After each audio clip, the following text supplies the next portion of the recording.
Hello from New York City. Yes, you heard that right. I am back home. Coming home is a funny thing because I was away for 5 weeks. So, for the last few days, as we're packing and we stopped buying groceries and we started eating out more and our time was winding down, I felt really ready to leave. Then, as the departure time neared, I became super emotional and I had only positive and poetic thoughts going through my mind about the island and the whole experience, which is true. It is a very magical place, as I've said many times. And then here's what happens. I get home and I don't know what to do with myself. I have literally been walking in circles and feeling badly that I'm not doing as much as I thought I'd do for the last 24 hours. And it's funny because I know that about myself. I know that when I'm away, even for a much shorter stint, even for a weekend, the day after I get back, I'm always slightly off. And even though I'm aware of it, I still find myself so judgmental and guilty that I'm not feeling better. If you know anything about me at all, you know that I'm a pretty positive and upbeat person a lot of the time. I consciously cultivate positivity in my life, and I'm mostly able to turn my slumps around. Part of it is because that's how I was raised. Part of it is because it's something that I value. And the truth of the matter is that nobody is in a good mood all the time. Anyway, two things happened today. First, I got an incredible, heartfelt message about Dear Constance from one of my friends, a listener in Mexico. It was super touching. And it was exactly what I needed to hear at exactly the right time.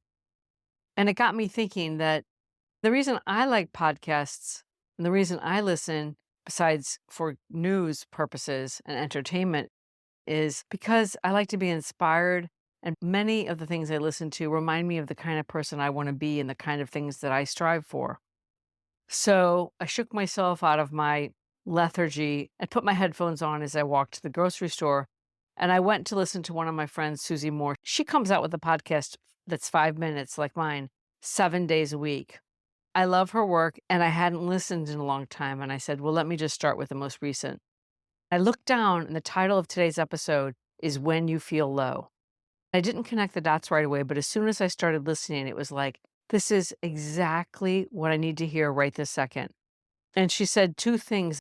One is that when you are feeling off, whether you're feeling anxious or lethargic or tired and heavy for no apparent reason, one of the best things you can do is practice non-resistance and just make peace with the way you're feeling.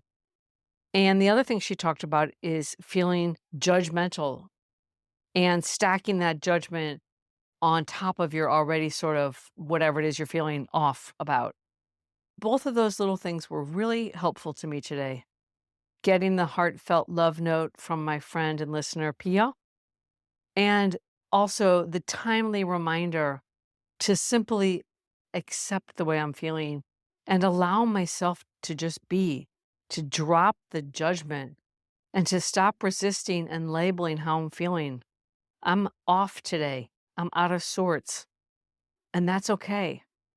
And it was also a great reminder that as I seek to consciously cultivate feeling good and feeling positive, I can also consciously cultivate acceptance and going with the flow. I'll leave you with that today. That's where I am. Until next time, from my heart to yours.